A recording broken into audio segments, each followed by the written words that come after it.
Estimada audiencia, muy buenas noches. A nombre del Ayuntamiento de Mérida, el Centro Universitario Interamericano, la Asociación Civil Ximbalcash AC y la Asociación Yucateca de Especialistas en Restauración y Conservación del Patrimonio Edificado, AYERAC, les damos la más cordial bienvenida a este 9º Simposio de Patrimonio Cultural en Mérida, que en esta edición lleva por título De epidemias y otros males. A través de este foro virtual, destacados especialistas de nuestra ciudad estarán exponiendo temas referentes a la investigación, protección y conservación del patrimonio cultural de nuestro municipio. Le invitamos a seguir las diferentes ponencias que se estarán transmitiendo de manera virtual en el canal de YouTube del Ayuntamiento de Mérida.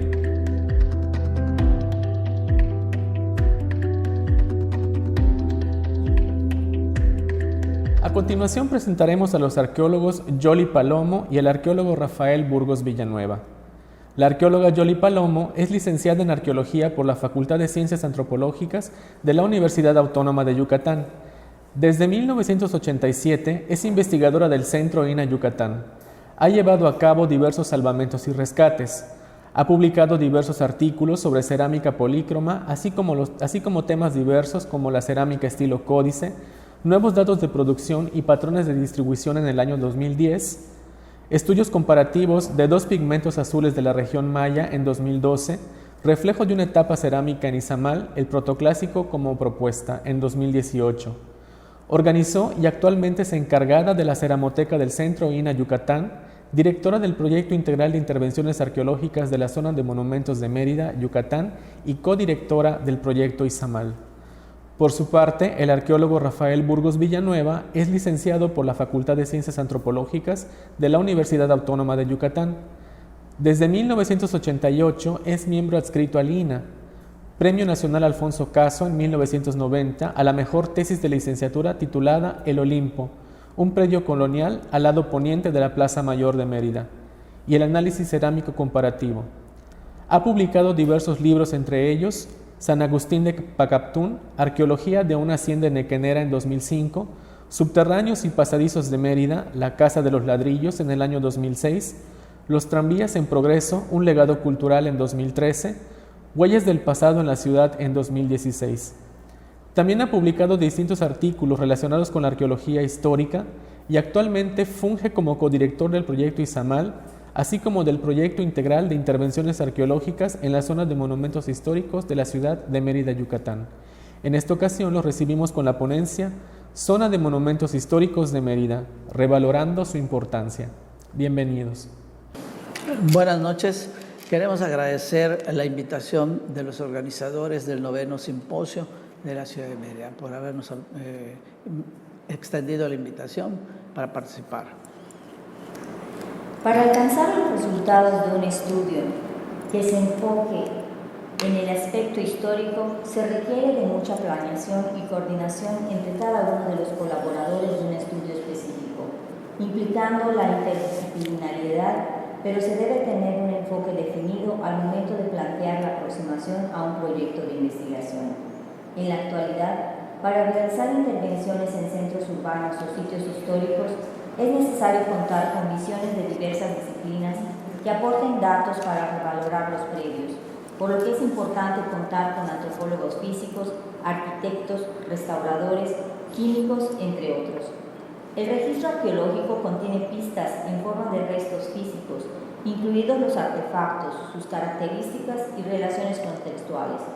Estas relaciones materiales y espaciales o patrones pueden revelar mucho sobre las actividades que ocurrieron en un sitio.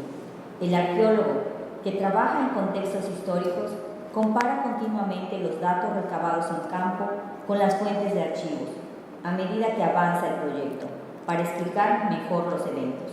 A veces, las ideas de la historia y la arqueología pueden estar en desacuerdo, lo que requiere revisiones significativas en las percepciones actuales de los acontecimientos del pasado.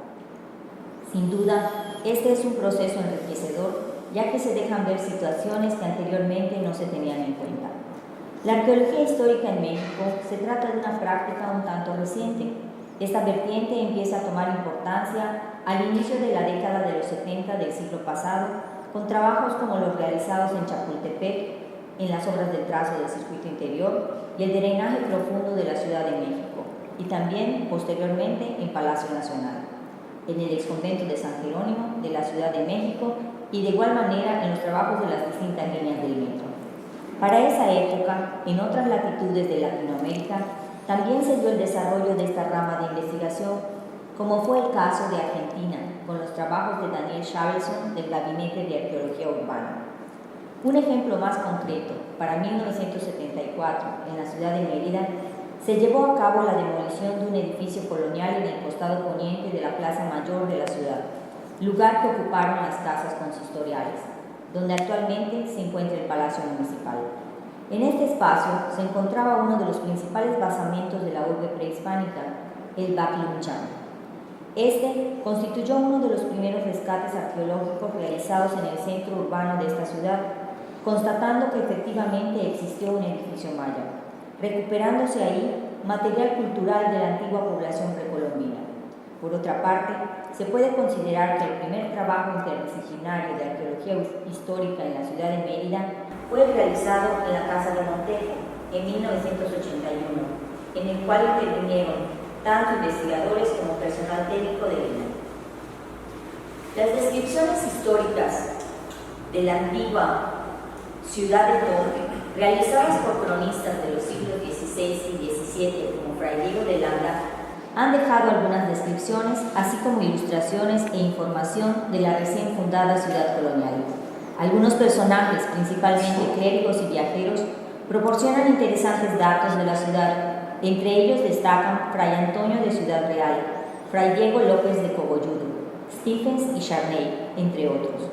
Gracias a ellos se cuenta con un valioso legado que describe la antigua ciudad prehispánica y colonial, dejando una colección de materiales gráficos como litografías y excelentes fotografías que permiten tener un panorama de la Mérida a través de los siglos. Los trabajos arqueológicos conducidos tanto por el INAH como por el Departamento del Patrimonio Arqueológico del Ayuntamiento de Mérida demostraron que aún yacen restos de esta magnífica ciudad prehispánica por debajo del asfalto de los primeros cuadros de la urbe. Desde la fundación de Mérida, en 1542, el asentamiento en realidad tuvo un crecimiento limitado en comparación con otras ciudades del norte y occidente de la Nueva España. Es notorio cómo Yucatán fue una provincia rezagada en cuanto al crecimiento de los residentes no indígenas.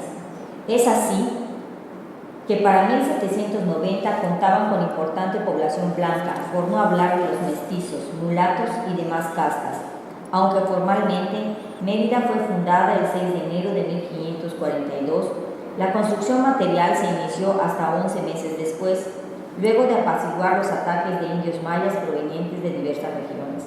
En este tiempo, Montejo Hijo, apodado también El Mozo, se dedicó a organizar civil, militar y económicamente la Capitanía General, y es hasta el 29 de diciembre de 1542 que en solemne reunión de Cabildo mostró a los vecinos un pergamino donde estaba dibujada la ciudad. Es para el año de 1982 cuando se decreta por el gobierno federal una extensa zona central de Mérida como zona histórica de valor patrimonial, el cual constituye el segundo más extenso en el país, debido a su importancia histórica y a su gran atractivo turístico. A partir de este momento, se empiezan a implementar diversos proyectos de rescate arqueológico aislados. A pesar de este decreto, la destrucción que han sufrido durante muchos años los vestigios prehispánicos de la ciudad de Mérida desde la época colonial y las transformaciones para dar paso a las nuevas obras de infraestructura comercial o desarrollos habitacionales en la ciudad, en edificios públicos y privados, sin que se llevara a cabo alguna supervisión arqueológica, hizo necesario plantear un proyecto integral de investigación, o de los que se han denominado cobertor, que pudiera englobar todas y cada una de las intervenciones arqueológicas que se plantean en la ciudad de Mérida, de manera particular en el área que abarca su zona de monumentos históricos, la cual no se restringe únicamente al primer cuadro de la ciudad. El proyecto de investigación incorpora no solo vestigios prehispánicos, sino también lo que compete a la arqueología histórica, ya que intervenciones previas en el centro histórico de Mérida han aportado información que es posible contrastar con las fuentes escritas y muchas veces de igual forma es posible relacionar el dato con los materiales culturales recuperados. Al hacer planteamientos integrales e interdisciplinarios, se tiene otra perspectiva de la intervención, ya no como un objeto aislado, sino como un todo integral.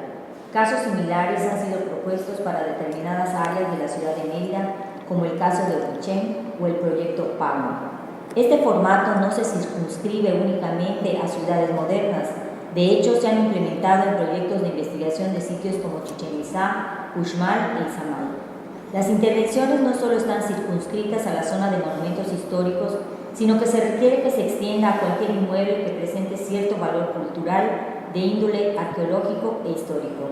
Es decir, también se debe tener injerencia cuando se realicen trabajos que impliquen excavación dentro de los sitios patrimoniales del municipio de Mérida, que engloba sitios de valor histórico, ambiental y cultural, representativo de una época de la historia de Yucatán y que están protegidos por el Programa de Sitios Patrimoniales del Ayuntamiento de Mérida y las nuevas áreas integradas a este. El proyecto integral de intervenciones de la ciudad de Mérida ha incluido en su ámbito de intervención la zona de monumentos históricos, que es básicamente el núcleo del asentamiento prehispánico y colonial. El perímetro A, que consiste en una área de amortiguamiento que abarca la zona alrededor del núcleo. Y el perímetro B, que corresponde a la periferia de la antigua zona urbana.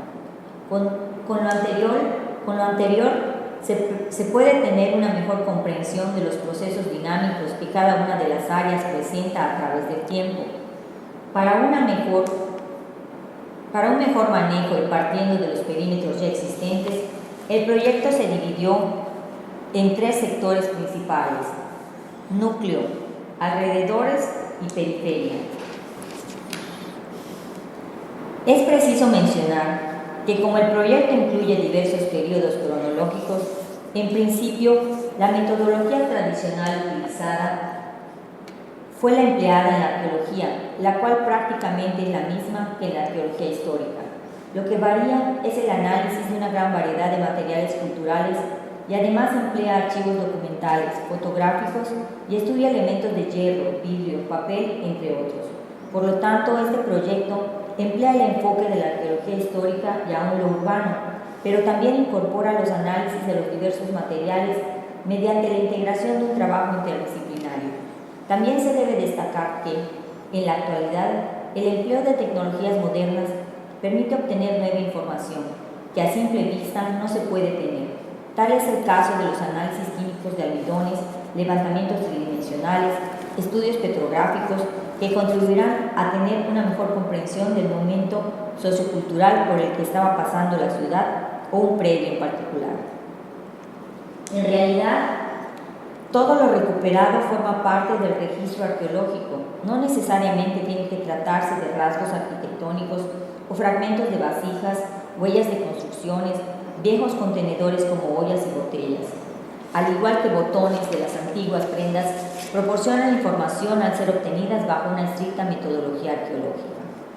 Es por lo anterior que el análisis de los materiales vítreos y metálicos provenientes del registro arqueológico pueden constituirse en un marcador cronológico y también pueden denotar actividades de consumo e incluso constatar pertenencia social, ya que forman parte importante del remanente material de las actividades de la vida cotidiana de los antiguos habitantes del centro histórico de Mérida.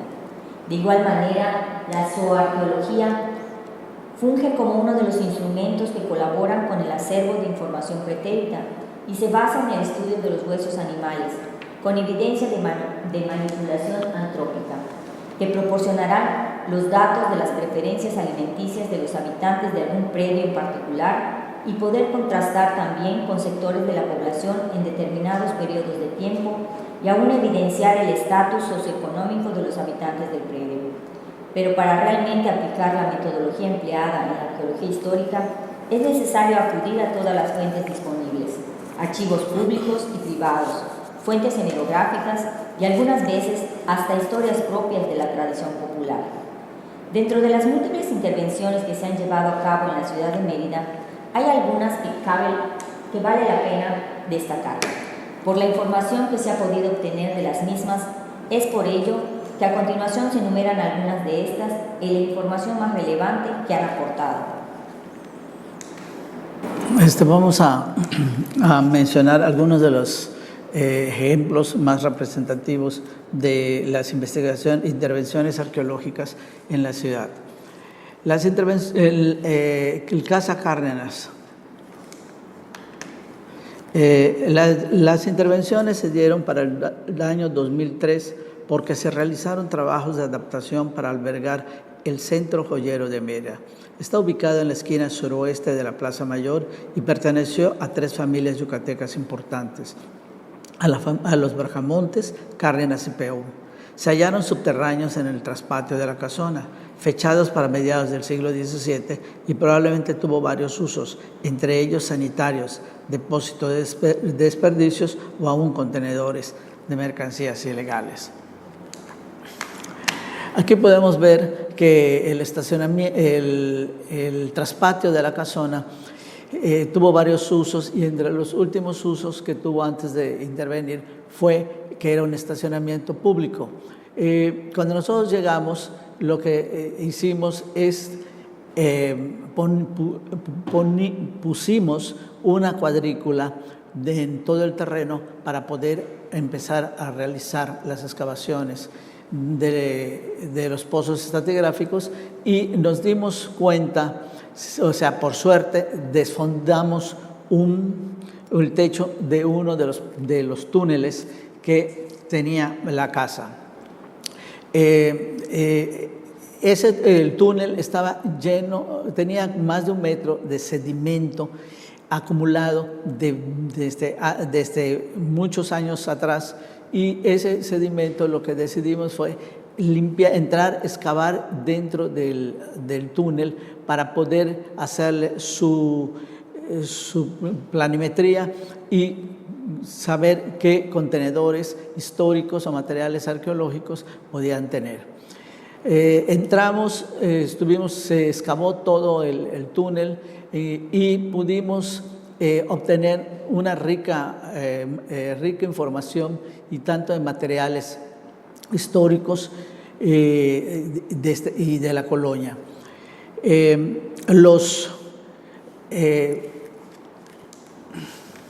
Aquí tenemos una excavación extendida, una cala donde nos permite ver parte de lo que son el túnel desde el exterior. Y en la parte interior, ya una vez excavado y limpiado el túnel, nos pudimos dar cuenta de que la arquitectura es de cañón corrido y todo el túnel está asentado sobre la roca madre. No tiene ningún nivel. Aquí podemos ver que en años anteriores se hizo una modificación dentro del túnel. Lo que sí pudimos encontrar es que estos túneles durante muchas épocas fueron utilizados por diversos dueños o por diversos momentos porque hicieron modificaciones con ladrillos de barro. También encontramos tuberías que llevaban al drenaje y cuando estuvo el estacionamiento, los baños del estacionamiento desfondaron los techos y le sirvieron de fosa séptica.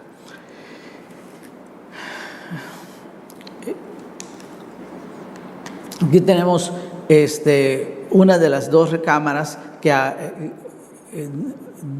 se encontraron y desafortunadamente todo el acabado que tenía se había perdido, pero encontramos un dato interesante dentro de esas cámaras, que son las únicas que presentaron la huella de un piso de estuco que tenía aproximadamente 3 centímetros de grosor, mientras que todo el túnel realmente fue construido sin hacerle ninguna nivelación. Se puede apreciar la roca madre como está ahorita el trabajador limpiando, y el promedio de altura que tuvo estos subterráneos fueron entre 1,20 y 2,20 de altura. Los resultados de esta investigación concluyeron en una publicación de un libro llamado La Casa de los Ladrillos, Pasadizos y Subterráneos de Mérida, en Yucatán. El Hotel Sevilla. El Hotel Sevilla se localiza en la calle 62 con 65, en el centro de la ciudad.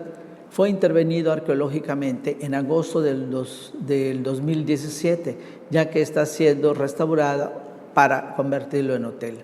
Hacia 1890 la casa sufrió su modificación más radical, dotándola de comodidades de la época. Una escalinata de mármol sustituyó a la antigua escalera de piedra del siglo XVIII. Los pisos de los años anteriores fueron reemplazados por mármoles de color blanco y gris, así como blancos y negros. Aquí podemos apreciar la arquería de la parte superior del patio interior de la casona y se alcanza a ver los rollizos que sostienen el techo de este corredor. Aquí lo que tenemos es la planta del edificio, que desafortunadamente no pudimos tomar muestras de todo el edificio porque se encontraba, gran parte de él estaban alquilados en locales. Sin embargo, hicimos una excavación, la dividimos en tres partes, lo que es el acceso de la casona, el patio interior y la parte posterior o el traspatio, que fue donde nosotros encontramos mayores materiales arqueológicos, mayores materiales históricos, fragmentos de platos, botellas, hierro, para un posterior análisis. Esta ilustración muestra el patio interior del Hotel Sevilla y tenía antes de empezar las excavaciones, tenía unas baldosas de piedra en el patio. Lo que nosotros, para empezar las excavaciones, lo que decidimos es numerar cada una de las baldosas y hacer una cuadrícula para que podamos retirar las baldosas y posteriormente se puedan volver a colocar en su lugar. Cabe mencionar que en las paredes de las arquerías, donde se cayeron los estucos, se pueden apreciar algunas piedras prehispánicas y coloniales.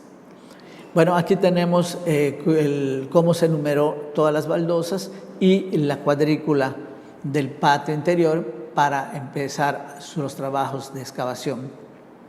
Se encontraron una serie de sistemas, tuberías de sistemas hidráulicos y un pozo de absorción.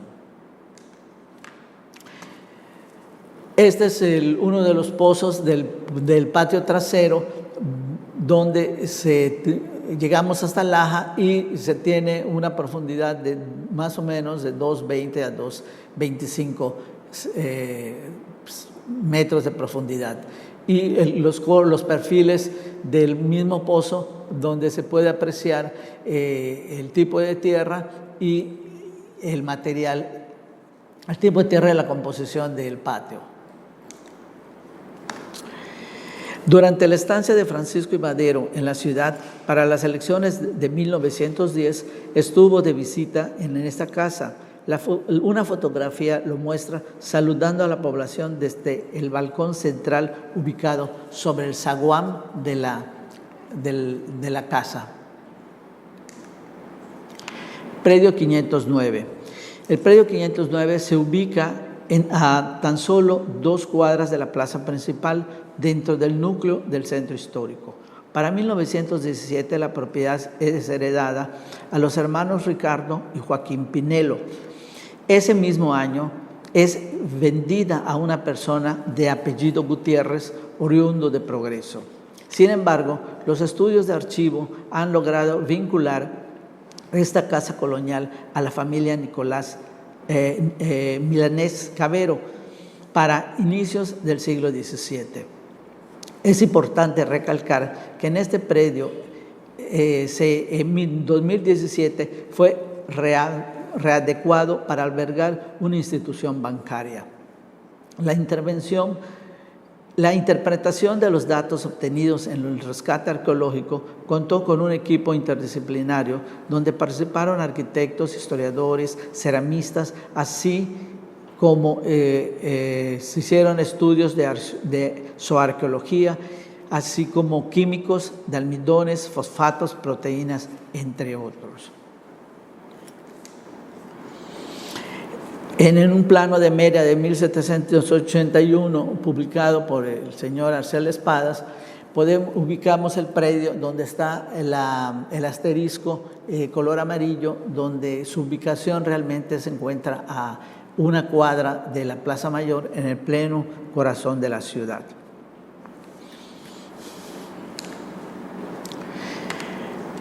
Cuando entramos a la edificación, hicimos intervención tanto en algunos de los cuartos para tomar muestras como en el patio interior y el traspatio. Pero el que más datos y más importante información proporcionó fue el patio interior, porque en el patio interior encontramos parte de lo que estuvo una plataforma prehispánica y todas las modificaciones que fue sufriendo desde la época de la colonia, en la época del siglo XIX y los años del siglo XX. Podemos ver que se observan parte de las cañerías del siglo XIX y del siglo XX. Es más, se encontraron hasta las tejas que hacían de tapa a estos caños. En este lugar se encontraron 3 depósitos sellados donde se encontraron no solamente fragmentos de materiales históricos, sino que se encontraron 4 vasijas del periodo posclásico tardío y de contacto. Aquí las tenemos, y en la parte izquierda tenemos la planta del edificio, y los recuadros en color gris son donde nosotros pudimos hacer las intervenciones arqueológicas, y se puede apreciar que el trabajo se concentró básicamente en el patio interior, aunque sí se hicieron pozos tanto en los corredores como en los cuartos de la casona y en el patio posterior.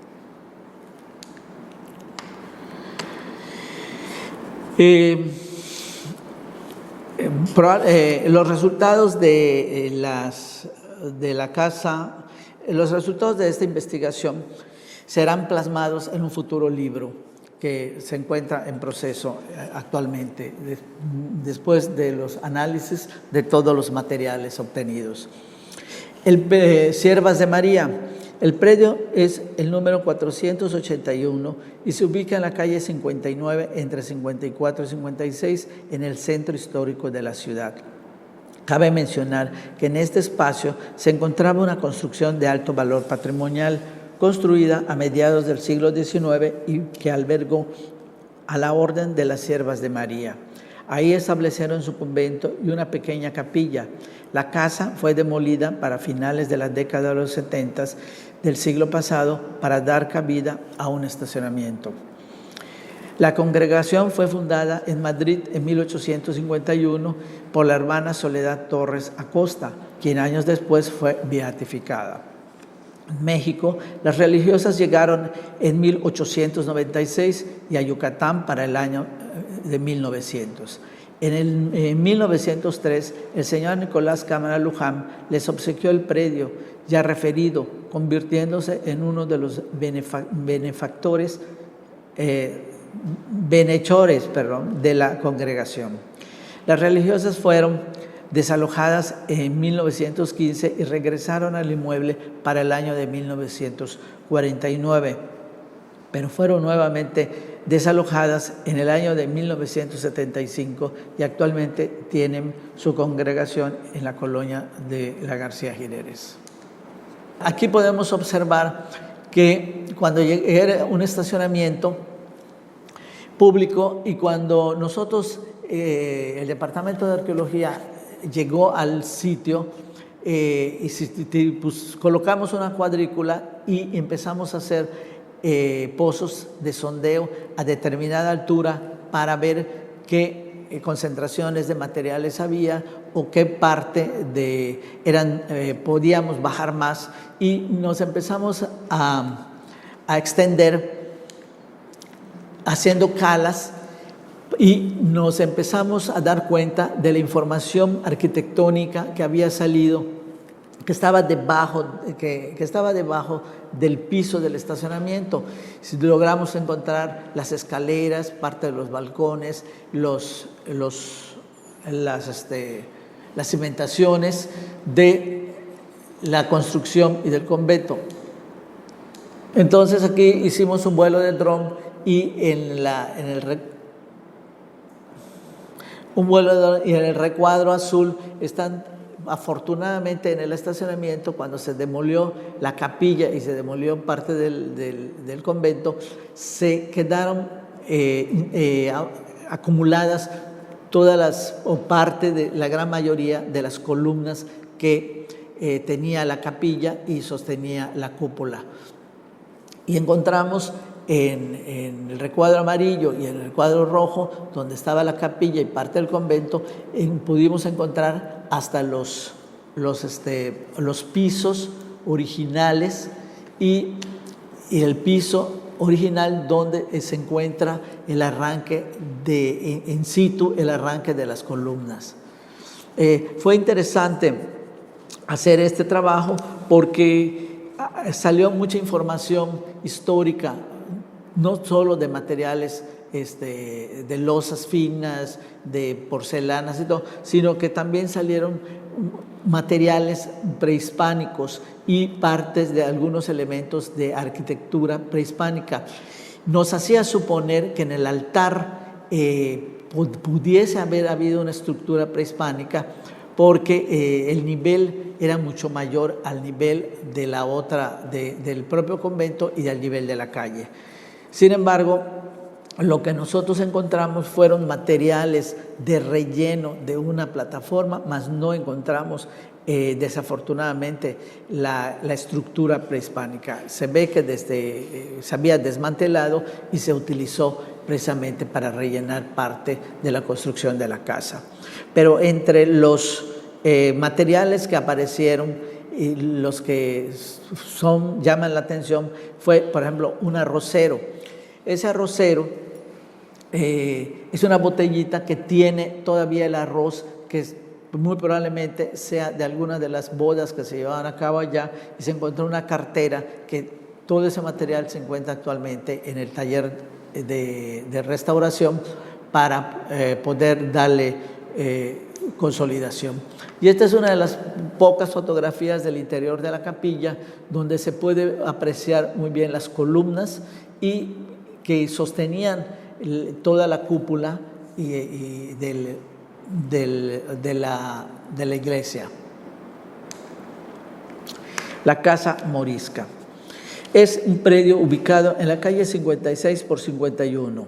El señor Pérez Santos encargó la construcción de su residencia de estilo islámico. La edificación debió dar inicio hacia el año de 1908 y se concluyó un año después. Según la inscripción en la entrada del jardín de la casa, la construcción tuvo diversas funciones, desde casa-habitación hasta maternidad y oficinas comerciales. En la actualidad, este predio está siendo acondicionado para convertirlo en un hotel. Aquí tenemos la planta del edificio. Y para hacer los trabajos de excavación lo dividimos como el patio 1, 2 y 3. Se puede observar que no metimos ningún pozo de estratigráfico dentro del interior de la casa, porque nos pidieron de que se iban a reutilizar, o sea, se iban a conservar todos los mosaicos y los pisos de la casona para que no se rompieran. Entonces decidimos hacer los trabajos arqueológicos en los patios, y lo interesante que tanto el patio 1 como el patio 2 salieron mayormente sistemas de riego y el sistema hidráulico, pero en el patio 3 estaba más elevado en relación a los patios anteriores, y al hacer las excavaciones lo que encontramos fue material cerámico prehispánico.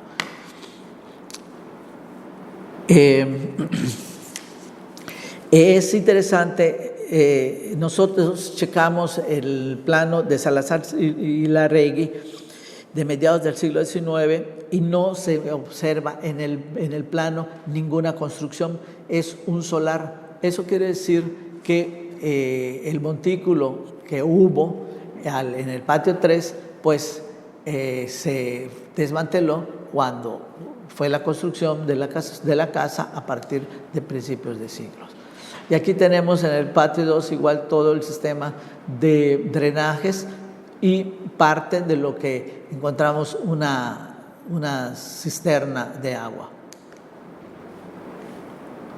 Algunos de los materiales del preclásico y hasta el poscolonial, donde aparecieron materiales tanto prehispánicos en el patio 3 como materiales de vajillas, de cerámica y losas del siglo XIX y principios del XX. También aparecieron muchos vidrios esmerilados y hierro que fueron parte de las ventanas de la casa a través de los años. La hacienda Pacactum. La investigación arqueológica se llevó a cabo en el año 2002 con el objeto de que la empresa Bepensa pudiera ampliar sus instalaciones. Este trabajo constituyó una de las primeras intervenciones arqueológicas llevadas a cabo en una estancia ganadera, maicera y posteriormente enequenera, denominada San Agustín de Pacactum, cuyos orígenes se ubican hacia mediados del siglo XVIII y fue una de las haciendas más grandes y extensas que tuvo relación con la ciudad de Mérida por su cercanía. A través de las excavaciones se pudo inferir que el área de la hacienda ocupaba parte de un sitio arqueológico. Se pudo determinar que la casa principal, como en otros casos,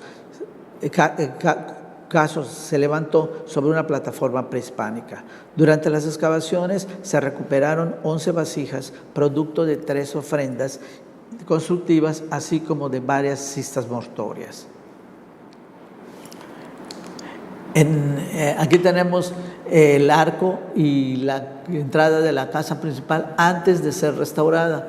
El arco tiene una fecha de 1721, que muy probablemente es cuando se haya terminado toda esta parte de la construcción. Como se puede ver, la casa principal está en alto y eso nos hizo suponer que ya que habían estructuras prehispánicas alrededor de la casa principal, nos hizo suponer que pudiera haber estado sobre una estructura prehispánica. Hicimos un corte transversal de los trabajos y en el Pozo 2 habíamos encontrado materiales prehispánicos, pero fue hasta en el cuarto de atrás del Pozo 3 donde encontramos un entierro. Lo interesante de este entierro es que primero encontramos el piso y desfondamos porque nos encontramos la evidencia de que teníamos el orificio del horcón, de la casa maya.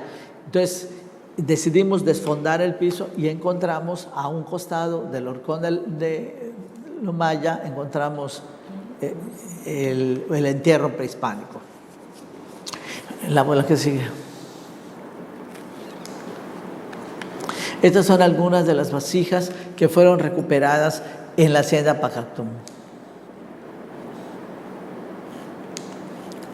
Y aquí tenemos una fotografía amablemente proporcionada por el señor Jorge Sobrino Sierra de la señora Esperanza Canto Pérez, que vivió en la hacienda Pacactum y son el patio interior de la hacienda. Consideraciones finales. La finalidad última del Instituto Nacional de Antropología e Historia es salvaguardar el patrimonio cultural y que la sociedad conozca las raíces de la historia de su ciudad, así como las transformaciones que ha sufrido a través del tiempo y la han convertido en la urbe que hoy en día conocemos. Es por ello que se implementa un proyecto global que se enfoque a todas las intervenciones que se lleven a cabo, no solo en lo que abarca la declaratoria del centro histórico, sino en cualquier edificación que tenga valor patrimonial. Este proyecto no solo ha permitido constatar la presencia de vestigios prehispánicos, sino también corroborar la existencia de restos de edificaciones de la colonia. Lo anterior, con el estudio de los restos materiales, ha proporcionado valiosa información para poder reconstruir los procesos socioeconómicos de los habitantes de los predios, así como corroborar en ocasiones los hechos históricos ocurridos en la ciudad a través del tiempo. El hecho de dar a conocer lo que se ha obtenido hasta ahora de las intervenciones arqueológicas en el marco del proyecto de intervenciones en el centro histórico pretende revalorar los predios que conforman el centro histórico, pero también crear conciencia de que cualquier intervención, por pequeña que parezca, es importante que se lleve a cabo de manera metodológica para poder conformar el corpus de datos que permitirán aportar información de los mismos.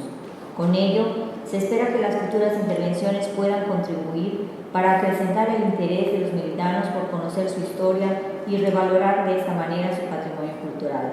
Lo anterior contribuye al objetivo primordial de las tareas sustantivas del Instituto Nacional de Antropología e Historia, que son la investigación, conservación y difusión del patrimonio cultural, con lo que se contribuye a poner en valor las edificaciones tanto prehispánicas como coloniales y completar algunos de los vacíos de información de las urbes precolombinas. De esta manera se puede tener un acercamiento con la forma en la cual vivían los habitantes de las diferentes épocas, qué tipo de alimentos consumían, qué bebían y conjeturar qué vasijas se utilizaban para cocinar los alimentos domésticos o cuáles fueron de servicio.